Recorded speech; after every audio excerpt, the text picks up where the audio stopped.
Back to another episode of the Casey Campbell podcast. Casey Campbell with you, of course, and it is that time of the year again, is where you're going to see a lot of coaches come on this channel, and we're pleased to be joined by Gus Kapolka, the head coach at Cedar Springs, getting ready for the 2024 season. Thank you so much for taking the time to do this. Well, thanks for having me.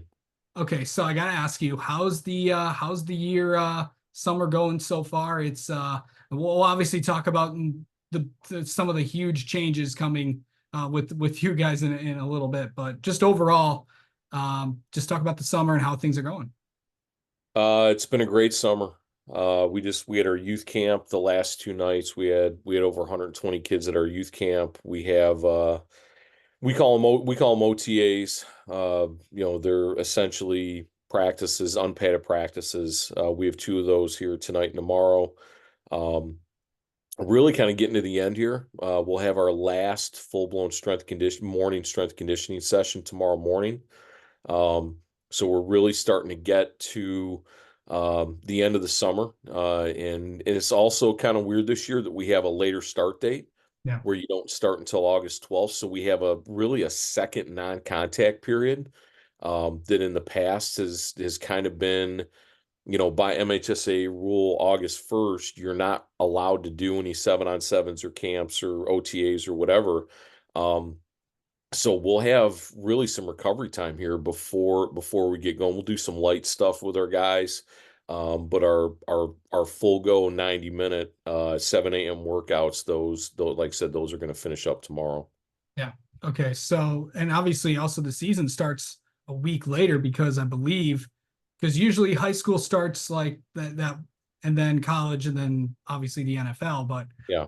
high school is kicking off this week, the same week as the college season does here in Michigan. So Yeah, it's all tied on when is Thanksgiving because it's always whatever they count 15, it's 15 Mondays before Thanksgiving or something like that is when the official start date is. So yeah.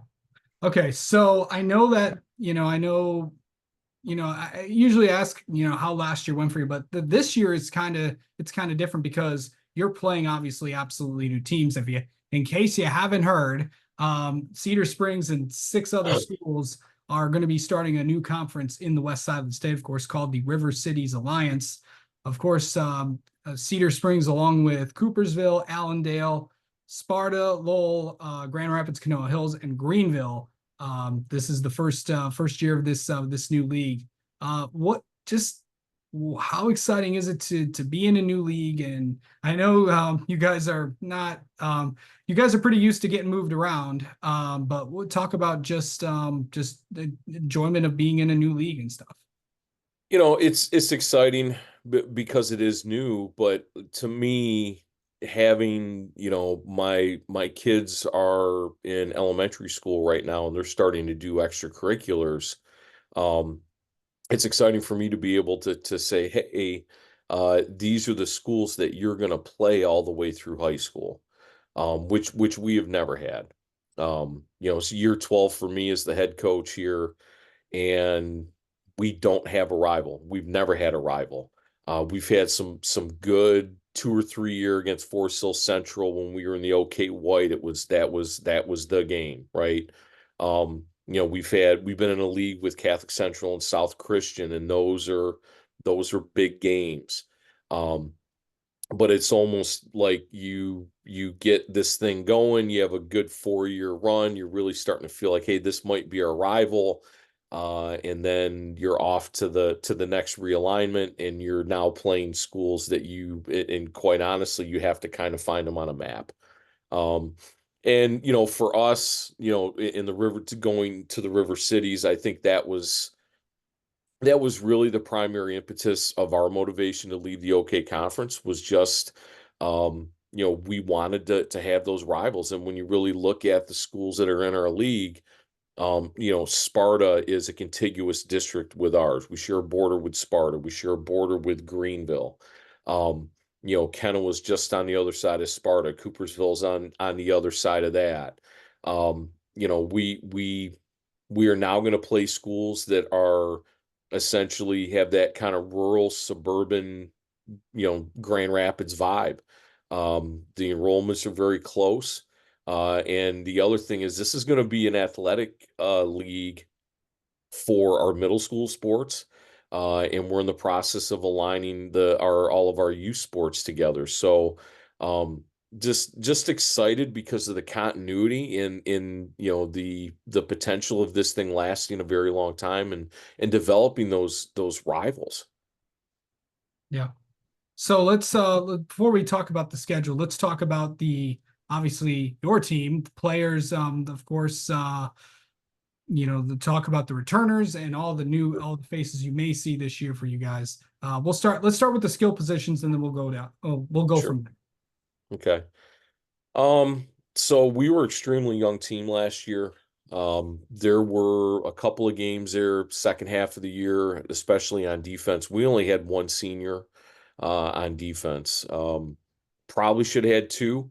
Our best defensive football player, Nate Slager, was hurt most of the year. Went out week 3 and then did not return until week 9. And it showed on our defense. Um, so we'll actually return every guy in the defensive secondary. Um, and when I say, I mean, we're talking about 5 different guys that started games back there, and there's only 4 positions. We'll return both corners. Grant Payne was probably our best defensive back last year. Wrestler guy, like 145, 152 pound wrestler guy. Um, on the other side, Luke Egan, who was a state placer for the second straight year as a wrestler, like 125. Um, at the safety spots, we'll have Caden Dreyer, who started as a sophomore for us last year. Extremely skilled kid. The other safety spot, we'll have actually 2 brothers competing for that spot. Senior Rory Schoenborn, who's been a starter for us since a sophomore year, and then his younger brother, who ended up starting last year, Spencer Schoenborn, started as a freshman for us on the back end. So quite a bit of depth on the back end. I don't think we've ever had it where we've returned everybody and an additional guy on the back end, and we have a couple of really good sophomores that played on the JV last year for us that will also push those guys for time. Um, we have outside linebacker on defense, Merrick Olenak. Big kid, big skill, 6'4", 225, plays outside linebacker as a running back on offense. He'll be a 3-year starter in that outside linebacker position. He's a starting center, power forward on our basketball team. We'll return our leading tackler, Tyler Parmenter, also another wrestler kid, state placer last year, is a sophomore, also was a state placer as a freshman. Um, and then we'll return another pair of brothers on the defensive line. We have Marquise Mance, was a starter last year as a junior, and then his brother Caleb Mance, who was a freshman last year and started for us on defense. Um, so I'm looking at it and just trying to get ready for some of the media stuff here. We'll return. I'm just gonna say 8 of 11 starters. But when I go back and look at the lineups we had, because we had some injuries last year and we just had some guys that didn't perform very well that were older guys and we went young. Um, we have 13 players that return that played 90 or more snaps on defense last year. So um, a lot of experience. And we were, quite frankly, we were not very good on defense last year. Now some of it has to do with you play a state champion Catholic Central, you play a state runner up in South Christian, you play a semifinalist in Zeeland West. You play, an 8-win East Grand Rapids team, and then week 9 you play Forest Hills Eastern that lost in overtime to South Christian in the playoffs. Those are all really good offensive football teams, but um, the expectation this year is that defensively we should be fairly strong with that returning experience. Yeah. Okay. So I know you kind of talked about, what are some of the big players to really keep an eye on? I know you kind of mentioned a lot of them, but who's kind of poised, and this could be anybody, who are you really looking at to what position group do you really feel that could have a really good year between the skill guys, the secondary linebackers, or the line? Like I said, I'm going to say the D line because I'm coaching the D line this year for the That's first time in awesome. a long time. Um, I like our athleticism. I like our strength. We have decent size, not giant guys, but we have big, strong guys that can move real well. Um, we'll probably use a 7 or 8 man rotation on that defensive line. I really like obviously the Mance brothers is our interior guys. Those are extremely strong kids. Um, you know, Marquise is a 600-pound squat. His brother is a 600-pound squat. Our strength coach Derek Ash is a miracle worker in the weight room. Unfortunately, we're going to lose him here for a couple months. He's going to doing a paid internship with the Miami Dolphins here during training camp. Perfect. So I mean, our kids, our weight room numbers, and we've always been a team that's gotten after it in the weight room. But since Derek has joined our staff 2 years ago, um, some of the numbers are just freakish, and some of the just our performance. It's not just lifting weights, it's the running, it's the jumping, it's the change of direction, the acceleration.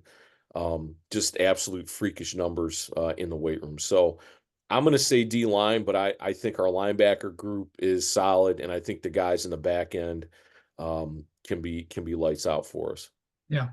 Okay, so we kind of talked about the guys. Let's talk about the schedule. Of course, it's gonna look a lot different this year. Of course, starting, really kind of coming off really starting off with week one when you guys go to Avondale.